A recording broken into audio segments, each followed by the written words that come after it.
okay, we're protecting your identity so that nobody comes after you with a smack around the world. But we're just sort of, we haven't really chatted deeply about the Will and Chris Rock slap. What do you think? What do regular normal people who don't have $140,000 gift swag bag think?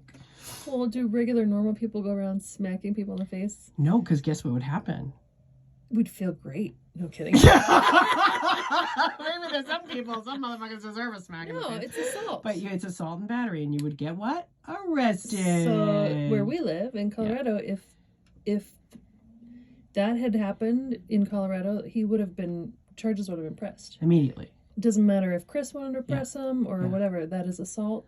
It's documented. It's been seen. It doesn't even have to go to trial necessarily. It could be ruled on because it's blatantly assault. I mean, the entire fucking world witnessed it. Unless it was completely staged. Which we know it wasn't, because just the reactions were not, The remorse later seemed real. I don't think that. I've seen things that were staged, and, anything Amy Schumer does is staged, Sure. Those bits are very obvious. Because there's this, hyper, kind of, it just feels different. And this, Chris, you could feel Chris's pain. You could feel Will's rage. You could feel that was very human and very real. So the issue there is definitely like, how do we talk to people about controlling your anger? I mean, I have problems with it sometimes too, but you don't go around slapping people. No, you keep your hands to yourself. They literally taught us that in kindergarten. I mean, it's Use hard your to words. keep your words to yourself sometimes too. Words hurt too. Well, and I know, and I didn't love his joke, and I just this past week went to a comedy show where the guy was just cringy, and but nobody really heckled him. We all just were kind of quiet, and it was like this tense feeling in the audience of, wow, what a waste of time and energy and money was this feeling. We're all rolling our eyes at each other because his content wasn't good, his delivery wasn't good, and then he started getting defensive and blaming us for not being cool enough. And so that's what I feel Will did with the crying. Is he put it towards, life is so hard as a celebrity, as he's accepting his Oscar. Yeah. And people are disrespecting you, and I love my family, and no, that was not what this was. This was, you have deeper issues, and you took it out on the wrong person at the wrong moment at the wrong time, instead of going within. And I know for me, I had put in an earlier video today that I just feel that Hollywood, especially the men of Hollywood, get shielded and don't get their consequences, and then go to after parties like Astroworld. They went to fucking Dave and Buster's and they're partying it up, and Drake went to a strip club, for Christ's sake, and people had died like hours earlier at something that you were ultimately responsible for, right? Like, that was Travis's responsibility to keep those concert goers safe. He didn't. Alec Baldwin was responsible to keep his director safe. He didn't. These people are dead, like, at least this was a slap, right? It's terrible. It's really awful all around, but nobody died. A lot of, celebrities that drink and drive and kill somebody and never get, and then go run for office, or put, presidents who grab pussies and admit this on interviews, and that is an admission and a confession that you've another thing. Like, what if assaulted women? What if that was a woman that he hit? What if that was a child that he hit? And that's it, because in a way, in that moment, I do feel that Chris went into a very childlike state, and that Will became the angry, mean dad that Will says that he had. And I had one who could go that way. Yeah. He was a golden man, and you've had a narc husband who could charm the world and be a monster behind closed doors. So I'm now concerned, not even... And the way Jaden responded was, that's how we do. Like, it was some kind of thug moment. He was proud of his dad, and I thought, wow, that's sad. That's fucking sad that you are cheering on a moment of violence, and but he was protecting my mom. Okay, but they've been a complicated couple for a very long time. Have put their lack of morals and their ambiguity and their bullshit on the world, and pretended to be this like evolving woke family, but I just feel this like rotten maggoty worm under the rock, literally, So I'm still worked up about it. I'm sure I'm not the only one. People are kind of talking about how Chris Rock now doesn't want to leave his house because he's so humiliated. And I do feel for him, and it was hard and painful to see him stumble, but then rally. Yeah. But at the same time, he kind of did initiate this series of events with a very bad joke. And whether you think it was just poor and tasteless and no big deal, it's just a joke, it's just words, or you think it was hitting below the belt of black women and their hair and being a political statement and having a medical condition and being loaded, right? Yeah. So I guess I do understand that they've been through a lot. We've all been poking at them for a long time. They're at the brink. They signed up for this. Well, The minute you sign your soul over to that, blingy, monster, that beast that says fame is important to me, flash is important to me, status is important to me, image is important to me, popularity is important to me, guess what? You gave up all your rights to let public opinion get under your skin to that level in that way. He forfeited that a long time ago.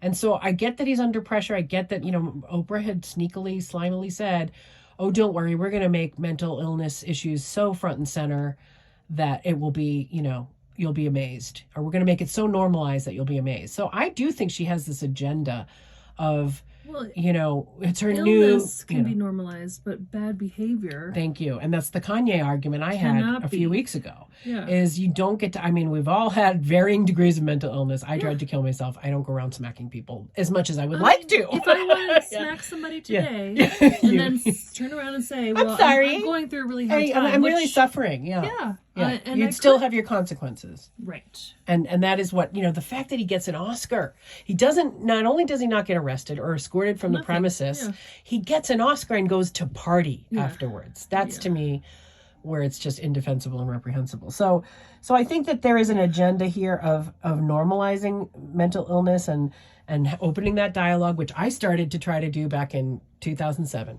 And I went on TV and talked about my suicide attempt, and I was very open, and I've been very open and transparent about my journey every fucking step of the way. Yeah. So, Will with his best-selling bullshit, and his preachiness. I think that's another thing that a lot of people are up in arms about, and I know was a trigger for me, is this guy has been given life advice every step of the way. He could have taken that moment, and I know there was a lot of emotion still going on, but he could have taken that moment to say, what I did was not okay. Yeah. What I did was wrong. Yeah. Nobody made bullshit excuses. When you love your family, you do crazy things for love. That ain't love. It should That's have violence. been, I was wrong. Yeah. What I did and it should have been, I don't deserve this. Here, take it back. I'm not accepting this. I forfeited my right to any kind of reward for bad behavior when I laid hands on another human in that way. Yeah. So he doesn't deserve it. It's not fair, and it is celebrity privilege. I said earlier, it's celebrity privilege, rich privilege, and I do feel bad for everyone involved. I do. I feel poorly. But there are normal circumstances that you have to behave a certain way in society. Yeah. But they have different rules, and they have to give him a lot of money, and they can get away with a lot of shit, a lot of kind of abusive power, status, privilege, visibility. And they know how to hide bodies. They know how to make people go so nuts they'll kill themselves, or that they'll, put themselves in dangerous situations with drugs or alcohol or whatever to numb out, to run away from these big feelings, and to... One thing I will give him credit for is he just let himself fucking be all over the place. Like, I was joking that he was worse than a menopausal woman with all the mood changes that he went through and that. Like, wow, that was watching a demonic overcloaking is what I called it. Like, he was so hijacked in that moment with the rage and then the... It was a little cry for help, sort of. Oh, it's a big cry for help. He does need a lot of help, but he's prideful and... he'll be humbled by this for about 5 minutes, then he'll be back to his new goofy pain in the ass thing. Hopefully not, but maybe 5 years. He'll come back to do more movies. And this is the other thing is these guys, they do this criminal shit, and then they come back and they have their comeback, and it's like we're all just supposed to forget that Wesley Snipes beat the shit out of Halle Berry, or that Chris Brown beat the shit out of Rihanna. We're supposed to just let them heal and move on and forgive and even Cosby's gotten kind of off again or whatever. It's just bizarre to me. It's totally bizarre that they get away with it, and the common man or woman does not. And we have to be the suffering targets of their fucking bullshit. And that's where a lot of us, at least me, are fed up. It's not okay. Yeah. So what would you like to see the outcome for all these parties involved? If we have a hopeful note or some silver lining to look forward to, is the dialogue's happening. That's good. Some accountability. And just, What would that look like? Should he keep his Oscar? I don't think he should be invited back to the Oscars. Yeah, well, ever, for sure. Yeah. He should be banned. Lifetime ban. I think he should definitely apologize publicly to Chris. He did that in a written form. I think he should. Did he? Yeah, I feel like if you're gonna, it could have been nice to rock up at his door, so to speak. The best outcome with flowers. Send him flowers. You want to squash toxic masculinity? Send the guy a truck full of flowers like Kanye sends to Kim. It's not creepy, is it? I'm so so sorry, man. Let me make it up to you. Let me, because Diddy supposedly was the mediator and the smoothing it over at the end, which is so bizarre. It's just like, we're keeping it in the family. I mean, that's the Illuminati talking right there. We all do change and we grow, and people learn from their mistakes. So maybe that's just the only the takeaway from it. Yeah. Well, yeah, I do feel Chris will learn from this. Will learn from this. Maybe Jada will learn from this. They've been through a lot, and of course, unfortunately, there are a lot of mean memes that are going around of like, well, how come you can let, well, I won't repeat it, but basically talking about how she'd had the affair and how open they had to be about that, and so like, why is he popping this guy? And when he's got, it's misplaced anger. It was something triggered him. Something snapped, and. I mean, I actually will own up that I've been almost poking at them for years because I feel like they're just this fake bullshit, just everything they sell is spun and is like they're Oprah minions, and they just rep her, and she's deep, dark, and dirty and evil. I know for a fact she is. For personally, that's my, not just opinion, but my experience, right? So we have to look at like, who is she promoting? She's been promoting John of God, Weinstein, Dr. Phil has sexual misconduct things against him now. Everyone people she's highlighted have ended up in these real criminal situations. And she always goes, well, I didn't know. Well, how do you not know? Come on, So she knew. I think there were a lot of open secrets about the way operations move in Hollywood and how people, what they can get away with, which is a lot. And that's I guess the ultimate thing that should change is that there shouldn't be double standards for anybody. For famous people versus non-famous people, for people who have the blue verified check versus the schmucks who work for them, the poor housekeepers and stuff. I say schmucks because I'm one of them, but like it has to be a more level playing field now, and it has to be addressed that this is not okay, and just a publicist probably written apology is not going to smooth this over, and it's not enough. You have to do more. Travis has to compensate the victims' families that were killed. Alec Baldwin has to pay the piper. These people have to face the music and pay the fucking piper now. And their swag bags, they should be donating to the Ukraine if they're all so fucking concerned. That's true. Go fix the tent cities in your own backyard is my point. So I guess I'm still triggered, but I'm not going to hit anybody over it. I'm not going to do that. I even as a menopausal woman who's been heavily targeted by absolute bullshit, I would not ever resort to physical violence. I can be harsh with my words, and I can poke and pick and jab, and I know that's been my defense, because it's like when you declaw a cat, and that's the only way of communication that they had, then they're going to start using their fangs. So let's all try to put our fangs and our claws away, myself included, and everybody just stop beating ourselves and each other up, and learn from this, really grow from this. This is an opportunity. That's the Chinese have that kanji that's, I don't know, kanji is a Japanese word, but they have that character can be both crisis and opportunity. And out of every crisis, there is an opportunity for learning and growth and deeper awareness of human dynamics and even otherworldly dynamics. Because I really do and stand by the fact that there was some demonic forces at play. And unless Hollywood starts to do some kind of mass exorcism, and I don't even mean go Christian or go satanic, like get out of that shit, get out of all that shit and go inward to your own heart, your own conscience, and your own awareness of right and wrong and good and bad and light and dark. And then even go beyond that and just to be human. Right. So any final thoughts? Yeah, I think you're right at the end there. It's kind of like people are going to say and do things you don't like. Oh, well. Yeah. That's right. We all have to live with things we don't like. Yeah. So do it nicely, I guess. I mean, yeah, kindness and compassion and niceness. I'm not into those words. I'm more into fairness and balance and yeah. And don't let other people bother you. I mean, yes, we are a collective, but we all have our own minds. So what do you care what someone else thinks? I mean, I think they're some of the most insecure people on the planet, and that's why they do what they do. Yeah. So they do care way, they care way too much what other people think of them. And I don't think that's healthy. No, because it regresses you to that, very vulnerable, tender, childlike place, and codependence and toxicity, and like that when they high-fived on Bad Marriage Forever, I thought, what the fuck dirt do they have in each other that they would stay in this yeah, codependent, toxic, you know, like we're going to be bad lovers for life, basically. And we're going to have other people come in and out. And we're just going to be stubbornly together until the end of time to prove we something. Do, then own it. I know. You know, like if you want to be a comedian who makes fun of people, then own it. Like, yeah. Dave Chappelle does. He's like, I said what I said. That's, you know.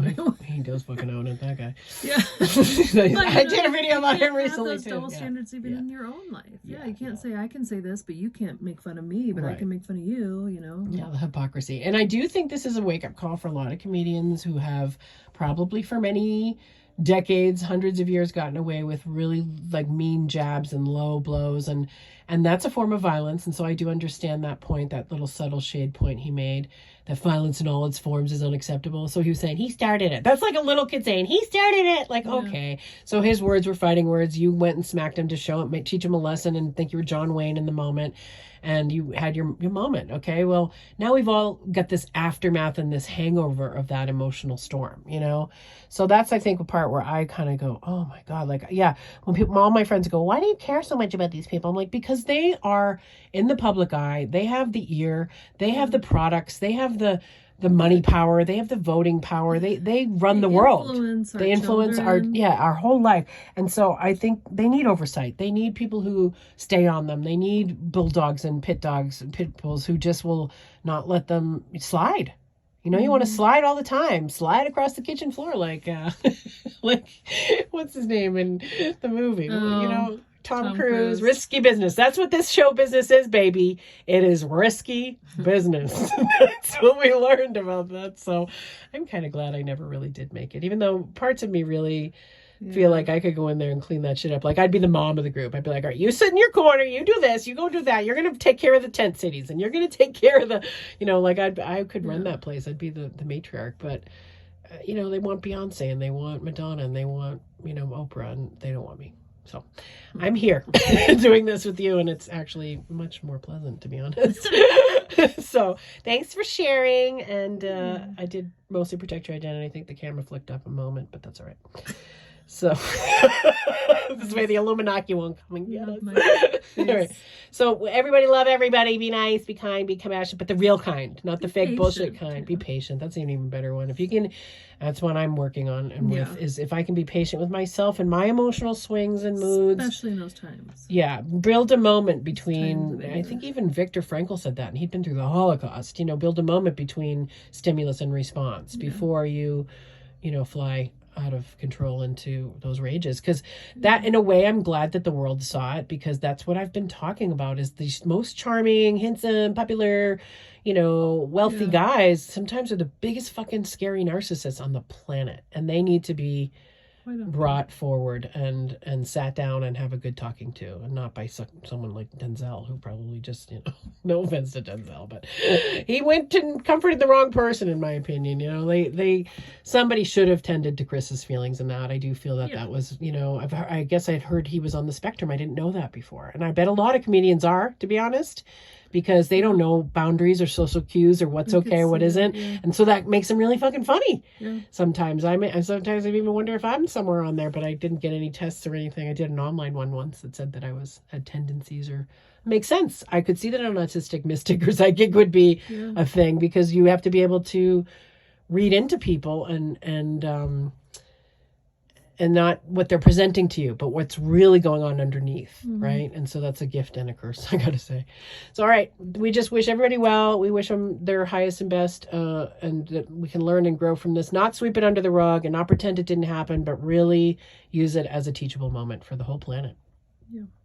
Mwah. Bye, everybody.